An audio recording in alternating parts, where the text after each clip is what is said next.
आइए जानते हैं बिहार की हर छोटी बड़ी खबर सिर्फ 20 मिनट में। लेकिन उससे पहले आप हमें कमेंट में जरूर बताइए कि ये वीडियो आप बिहार के किस जिले और किस गांव से देख रहे हैं। भरत तिवारी एनकाउंटर पर सरकार का बड़ा फैसला। हाईकोर्ट के रिटायर्ड जज करेंगे जांच। भोजपुर जिले के शाहपुर थाना क्षेत्र के बिलौटी गांव में 17 जून को हुए चर्चित भरत तिवारी एनकाउंटर मामले ने राजनीतिक और प्रशासनिक गलियारों में गहरी हलचल मचा दी है। बढ़ते विवाद और निष्पक्ष जांच की मांग के बीच मुख्यमंत्री सम्राट चौधरी ने घोषणा की कि इस पूरे घटनाक्रम की न्यायिक जांच उच्च न्यायालय के सेवानिवृत्त न्यायाधीश से कराई जाएगी। सरकार का कहना है कि जांच का उद्देश्य घटना से जुड़े सभी तथ्यों और परिस्थितियों को पारदर्शी तरीके से सामने लाना है। विपक्ष ही नहीं, सत्ता पक्ष के नेताओं ने भी पुलिस कार्रवाई पर सवाल उठाए हैं। जदयू नेता संजय कुमार झा ने कहा कि वीडियो कई संदेह पैदा करते हैं और केवल 4 पुलिसकर्मियों का निलंबन पर्याप्त नहीं है। वहीं पूर्व केंद्रीय मंत्री अश्विनी चौबे ने पूछा कि यदि भरत तिवारी ने आत्मसमर्पण कर दिया था तो गोली चलाने की जरूरत क्यों पड़ी। झारखंड मुक्ति मोर्चा ने भी बिहार सरकार पर हमला बोला। पूर्णिया सांसद पप्पू यादव ने तो भरत तिवारी की तुलना शहीद भगत सिंह से कर दी। बिहार में राहत और आफत साथ साथ। बक्सर में लू, नवादा सहित कई जिलों में बारिश का अलर्ट। राज्य में मौसम का दोहरा मिजाज देखने को मिल रहा है। भारतीय मौसम विज्ञान विभाग के अनुसार दक्षिण पश्चिम मानसून के आगे बढ़ने की परिस्थितियां पूरी तरह अनुकूल हो चुकी हैं और 23 जून तक बिहार के अन्य हिस्सों में मानसून दस्तक देगा। फिलहाल इसकी उत्तरी सीमा जमुई और मुजफ्फरपुर से होकर गुजर रही है।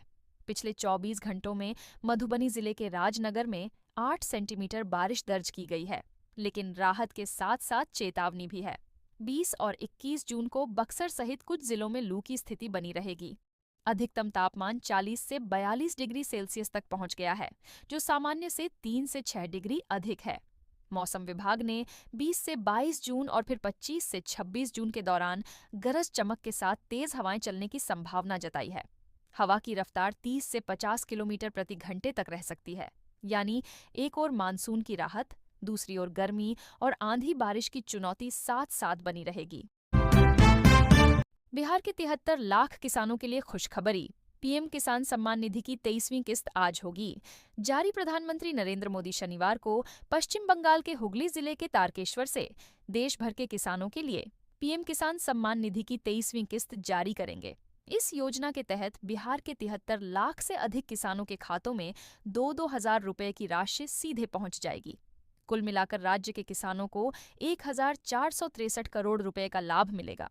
देश भर में 9.44 करोड़ किसानों के खातों में 18,880 करोड़ रुपए की राशि डायरेक्ट बेनिफिट ट्रांसफर के जरिए भेजी जाएगी। इस अवसर पर बिहार के 6 स्थानों पर बड़े कार्यक्रम आयोजित होंगे।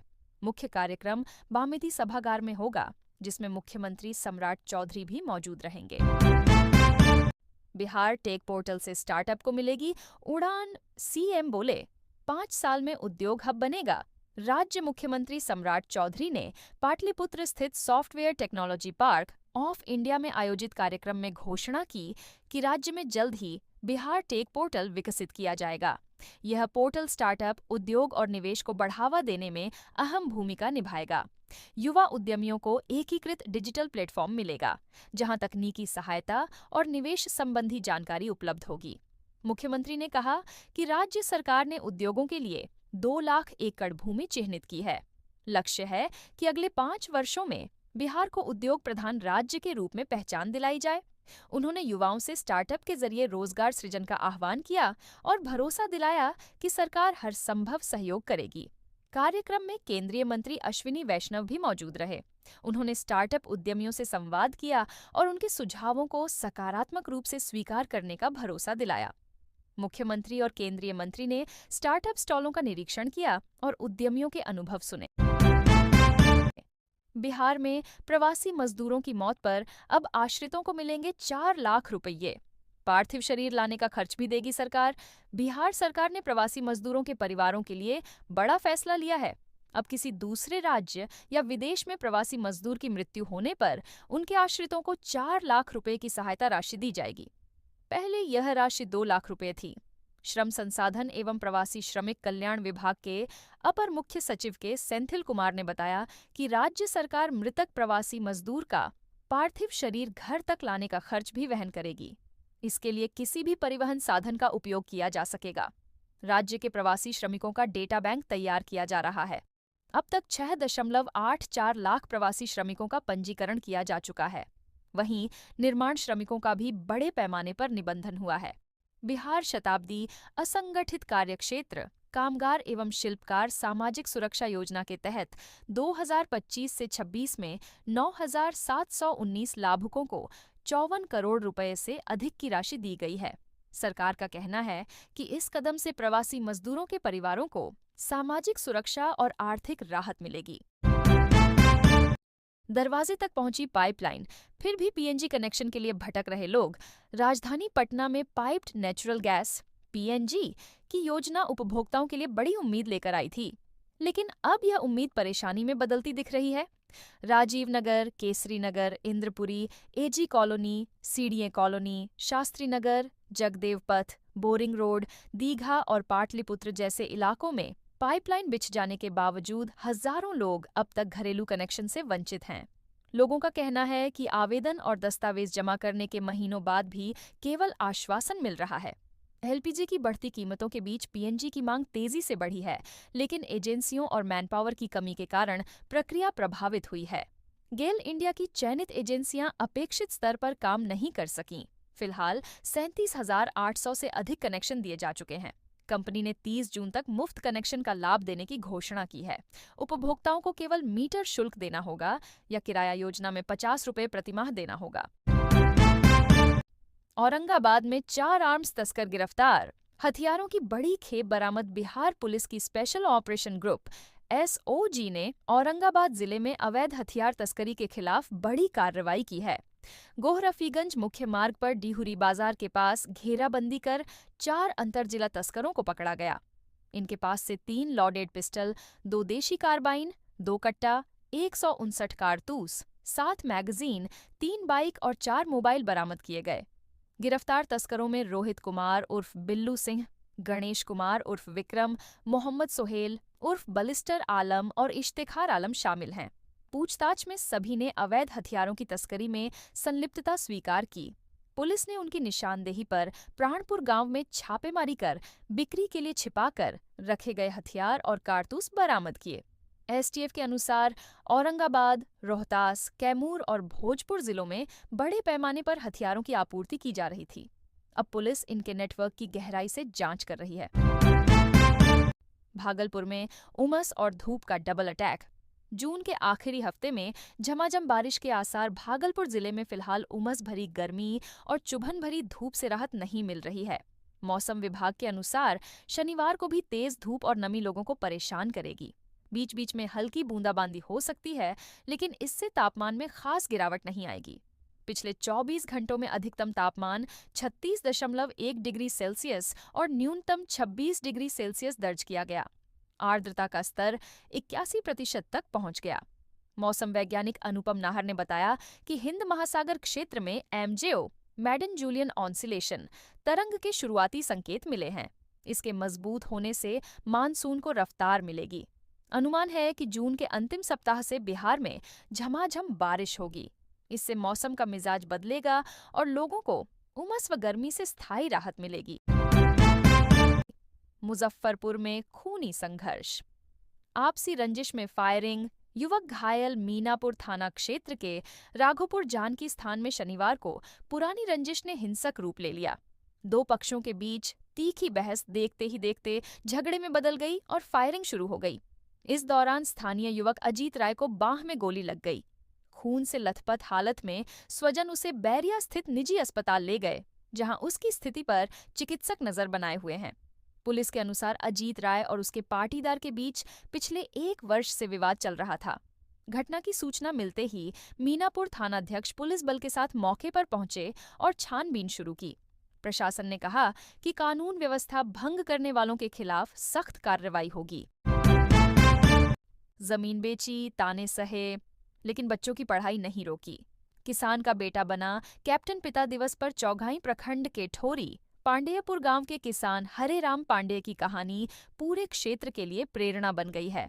सीमित संसाधनों और आर्थिक चुनौतियों के बावजूद उन्होंने बच्चों की शिक्षा को कभी बाधित नहीं होने दिया।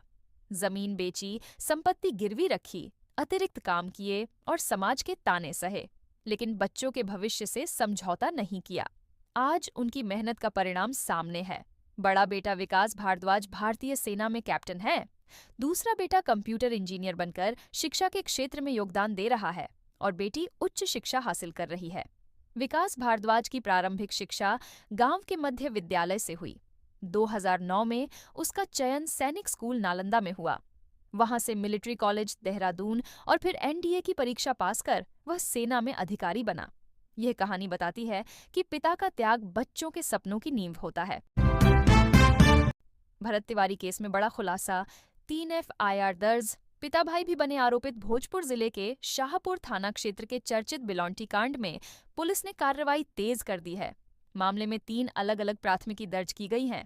पहली एफआईआर अवैध हथियार रखने, पुलिस पर फायरिंग और सरकारी कार्य में बाधा डालने को लेकर दर्ज हुई है। दूसरी एफआईआर कथित पुलिस मुठभेड़ से संबंधित है। तीसरी एफआईआर सड़क जाम, हंगामा और पुलिस पर पथराव के आरोप में दर्ज की गई है। पुलिस का कहना है कि 17 जून की सुबह भरत भूषण तिवारी ने गिरफ्तारी के दौरान पिस्टल से फायरिंग की और छत पर चढ़कर कई राउंड फायर किए। पूछताछ में पिता काशीनाथ तिवारी और भाई चंदन तिवारी ने अवैध हथियार की जानकारी होने की बात स्वीकार की, जिसके आधार पर उन्हें भी आरोपित बनाया गया। दूसरी एफआईआर में पुलिस ने दावा किया कि भरत भूषण हथियार लेकर भाग रहा था और आत्मसमर्पण के लिए कहने पर भी नहीं माना। उसने पुलिस टीम पर फायरिंग की, जिसके बाद आत्मरक्षा में पुलिस ने गोली चलाई। घायल भरत भूषण को अस्पताल ले जाया गया, जहां उसकी मौत हो गई। इस कार्रवाई ने मामले को नया मोड़ दे दिया है और पूरे इलाके में चर्चा का विषय बना हुआ है। 150 सालों से मुहर्रम मना रहे हैं बिहार के 16 हिंदू परिवार। मन्नत पूरी होने पर शुरू हुई परंपरा। बिहार के तिलौंधा गांव में एक अनोखी परंपरा आज भी जीवित है। यहाँ के 16 हिंदू परिवार करीब 150 वर्षों से मुहर्रम का त्योहार मनाते आ रहे हैं। इसकी शुरुआत गांव के भगलू जमींदार ने की थी। बताया जाता है कि उनकी बहू चूल्हे की बुझी आग को फूंकते समय गंभीर रूप से जल गई थी। परिवार ने बसतपुर गांव के पीर बाबा से मन्नत मांगी कि यदि महिला ठीक हो जाए तो वे निशान के साथ मुहर्रम मनाएंगे। पीर बाबा की कृपा से महिला स्वस्थ हो गई और तभी से गांव में पीर का मजार स्थापित कर हर साल मुहर्रम का आयोजन होता है। इस परंपरा में मोहन चौहान, गया चौहान, बुल्लो चौहान, अर्जुन चौहान, गोपाल चौहान सहित 16 परिवार शामिल हैं। पहले ये लोग पड़ोसी गांवों तक निशान लेकर जाते थे, लेकिन विवाद के बाद अब गांव में ही निशान घुमाकर भेलाए बांध में फैलाम किया जाता है। यह परंपरा आज भी हिंदू मुस्लिम एकता और आस्था का अद्भुत उदाहरण बनी हुई है। रेलवे के नए नियम 2026। बिना टिकट यात्रा, धूम्रपान, थूकने और महिला कोच में प्रवेश पर भारी जुर्माना। भारतीय रेलवे ने यात्रियों की सुरक्षा और अनुशासन बनाए रखने के लिए सबसे बड़ा और सख्त कदम उठाया है। 20 जून 2026 से पूरे देश में जन विश्वास अधिनियमों का संशोधन अधिनियम 2026 लागू हो गया है। इसके तहत रेलवे अधिनियम 1989 की कई धाराओं में बदलाव किया गया है। अब बिना टिकट या गलत टिकट पर यात्रा करने वालों पर न्यूनतम 500 रुपये का जुर्माना लगेगा। महिला कोच में बिना अधिकार प्रवेश करने वाले पुरुषों पर 2500 रुपये का जुर्माना ठोका जाएगा। धारा 145 के तहत स्टेशन या ट्रेन में थूकने, गंदगी फैलाने, शराब पीकर हुड़दंग करने या गाली गलौज करने पर पहली बार में 1000 रुपये का जुर्माना लगेगा। दोबारा यही हरकत करने पर जुर्माना 5000 रुपये तक बढ़ जाएगा या जेल की सजा मिलेगी। रेलवे प्रशासन ने साफ कर दिया है कि अब किसी भी तरह की अराजकता बर्दाश्त नहीं की जाएगी। खगड़िया में 104 वर्षीय बुजुर्ग पेंशन के लिए गुहार, सिस्टम ने मृत घोषित कर दिया। खगड़िया जिले के गोगरी प्रखंड में आयोजित सहयोग सह जन कल्याण शिविर में उस समय अफरा तफरी मच गई जब 104 वर्षीय उचित मंडल लाठी और परिजनों के सहारे पेंशन की गुहार लगाने पहुंचे। उनकी आंखों की रोशनी चली गई है और वे बेहद कमजोर हो चुके हैं। उन्होंने अधिकारियों को बताया कि 2023 से उनकी वृद्धा पेंशन बंद है। जांच में पता चला कि विभागीय रिकॉर्ड में उन्हें मृत घोषित कर दिया गया है। दरअसल अत्यधिक उम्र के कारण उनका फिंगरप्रिंट स्कैन नहीं हो पा रहा था और जीवन प्रमाणीकरण जमा नहीं हो सका।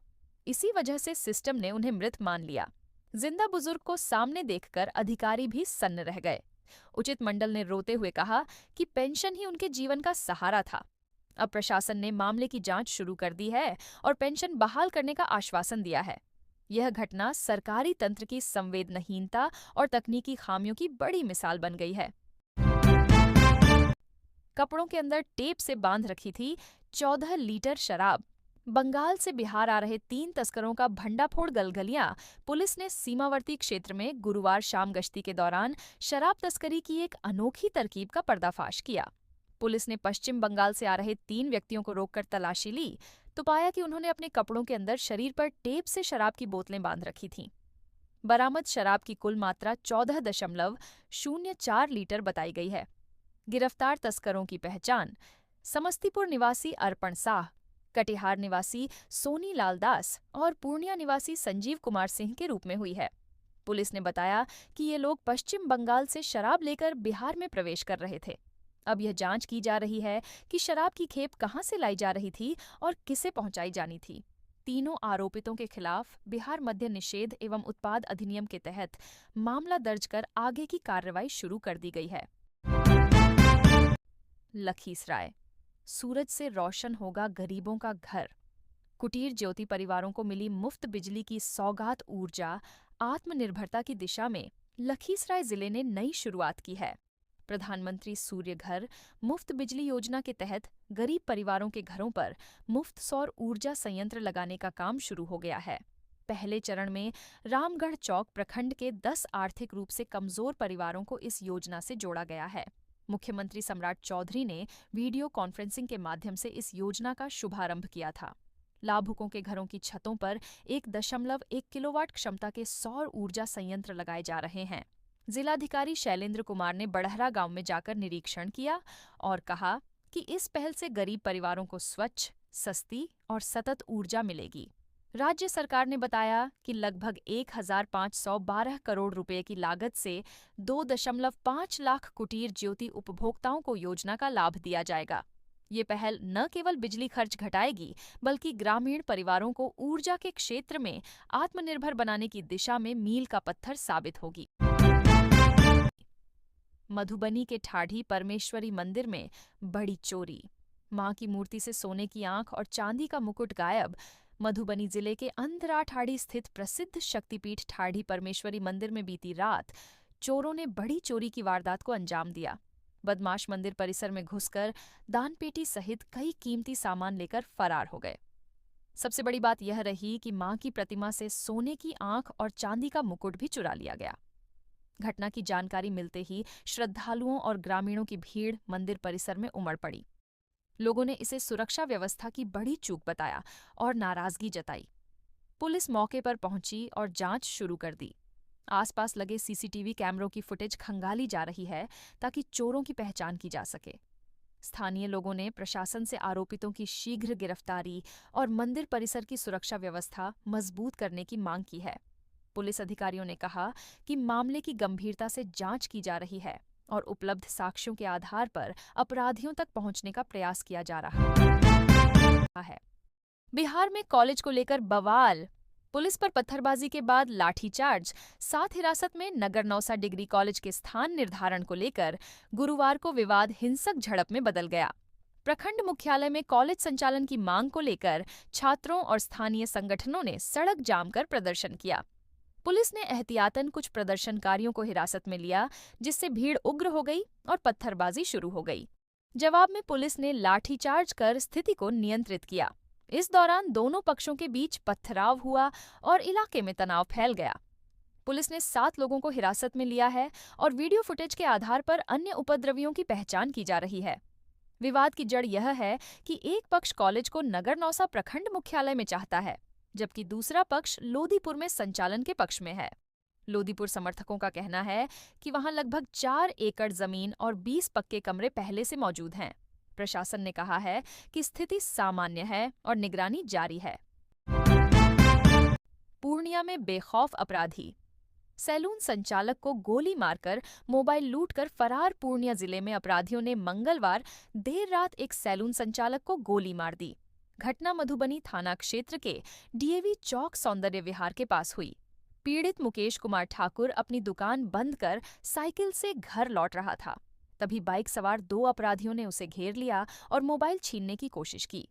मुकेश ने विरोध किया तो अपराधियों ने गोली चला दी, जो उसकी बाईं जांघ में लगी। वह खून से लथपथ होकर गिर पड़ा और अपराधी मोबाइल लेकर फरार हो गए। गोली की आवाज से इलाके में हड़कंप मच गया। स्थानीय लोग तुरंत मौके पर पहुंचे और उसे पूर्णिया जीएमसीएच अस्पताल ले गए। अत्यधिक खून बहने के कारण उसकी स्थिति गंभीर बनी हुई है। पुलिस ने घटनास्थल का निरीक्षण किया और सीसीटीवी फुटेज खंगाल रही है ताकि अपराधियों की पहचान की जा सके। पीएम सूर्य घर योजना से पाएं 78,000 तक की सब्सिडी, बिजली बिल से मिलेगी मुक्ति। प्रधानमंत्री सूर्य घर मुफ्त बिजली योजना के तहत उपभोक्ताओं को सोलर पैनल लगाने पर सरकार भारी सब्सिडी दे रही है।